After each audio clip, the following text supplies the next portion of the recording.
The roar of power tools at the fracking site, but not to extract gas from below the ground, to extract two protesters from a homemade barricade set up to delay the work. We said no! We said no!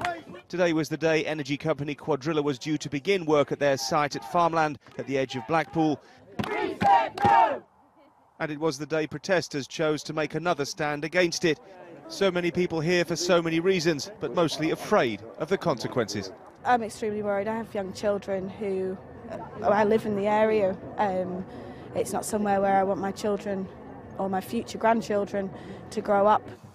These are the rigs that are ready to pump water and chemicals at high pressure, deep below ground, to crack the rocks and release gas.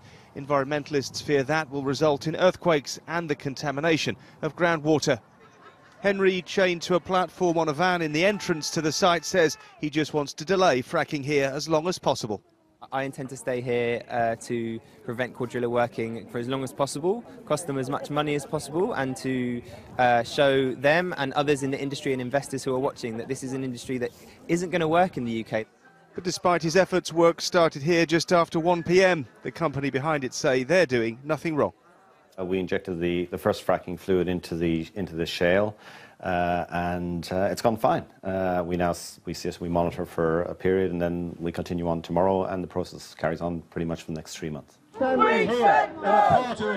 the first fracking in the UK for 7 years has begun in earnest. How much gas it will yield, nobody knows.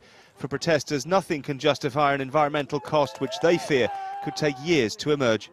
Damon Green, ITV News in Lancashire.